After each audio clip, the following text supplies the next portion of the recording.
We're just about to go live with a legend from the BKB, pioneer of the sport. GBT labels this person as the godfather of BKB. Can you guess who it is, guys? Yes.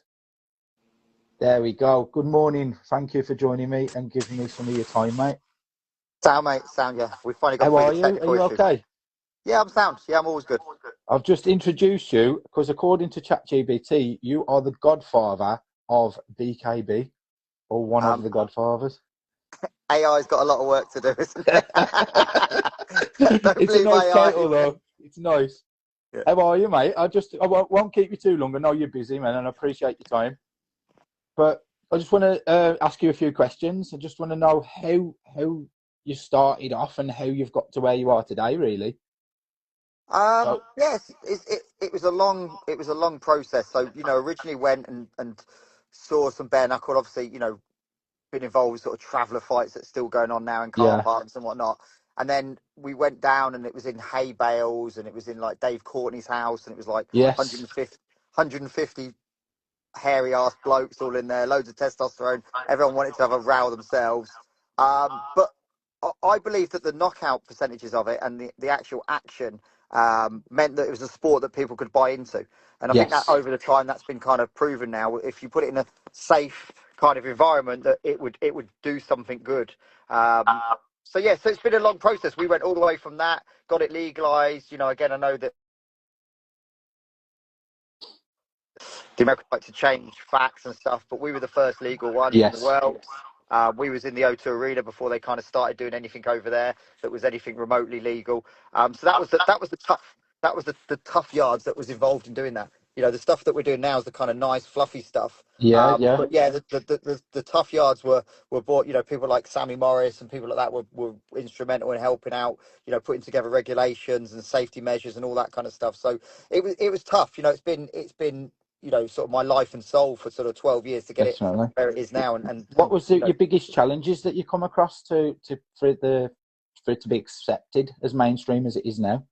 Well, even that, I still think there's a long way to go, because if you speak to the average person, they still think, oh, it's illegal, and it's exactly the perception of what you think it is going to be like. So, particularly the early days, they just thought it was going to be trouble, travellers, car parks, unregulated, no safety measures. So getting over those sort of boundaries and saying to venues and people like that, like, why would you want to have bare knuckle in your place? So they were the tough things. What we're doing now is the easy bits. Signing big name fighters and stuff is easy, really. Convincing people in the early days to take the gloves off and fight in this kind of environment was good for the safety. Look, these are the safety measures we do. This is what we do to put on a show. That was the hard yards. Yeah, I imagine there was a lot of misconception about the bare knuckle and the fans that would come to watch and the result of that. Did you have a lot of that through the process to start with? Absolutely. Yeah, absolutely.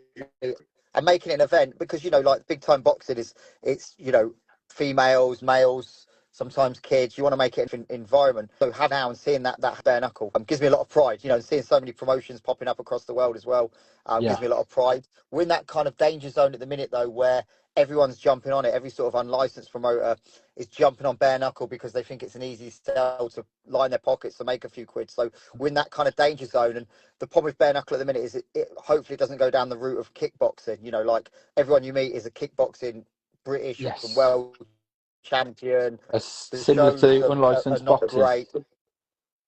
Exactly that. So everybody's a champion. Everybody's the British champion.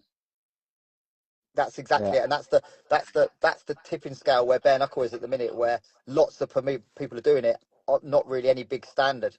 Yes, I totally get where you're coming from. So if we fast forward, so BKB later became part of, is it BYB?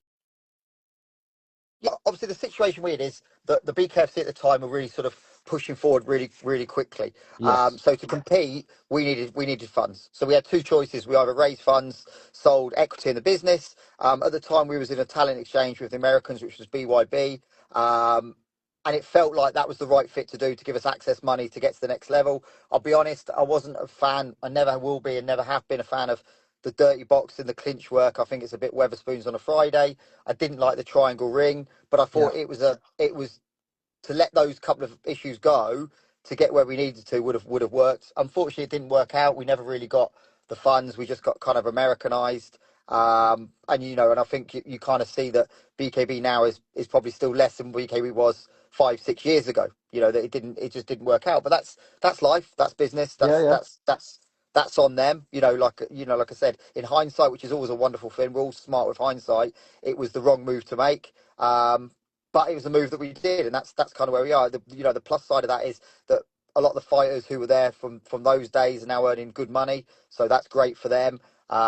Get your bag That's and it. carry on earning and do your stuff. But yeah, in hindsight, as a business, I think anyone who's not involved with BKB can kind of see and go, well, they were the kind of the glory days of BKB when it was the square ring, and we were doing stuff like that. But that's where we are now with it, really. Yeah. So where does that take you now then? Because recently you've become part of, is it IBA, the International Boxing Association? Talk to me about that for a couple of Yeah, minutes. so it was AIBA. So anyone who's boxed for the Olympic pathway or an elite boxer will understand that they run Olympic boxing for 100 odd years. They're a Russian company, so there was some trepidation with that. I went to their event in Dubai. It was unbelievable. The future and what the plans they've got for bare knuckle looks great. We've just announced that we're going to add some bare knuckle to our pro card on May the 4th. So yeah, it's going to be great. It's going to be great. We're looking at doing every constant over the next sort of Oh yeah. 12 months. But these things are corporate. They're big organisations. They're not smaller organisations where you can change on a sixpence. We've got to make sure we map out a proper roadmap to sort of be where we need to be in the bare knuckle space. So I'm really happy. It's worked out great for me. I'm Yeah. ecstatic where Brilliant. I am now. Oh, fantastic.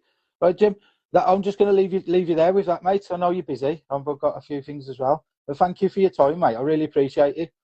Anytime, pal. Nice one for having me on. Yeah, have a great day, mate. Speak to you Take it soon. easy. Cheers, pal. See you later, bud. Bye.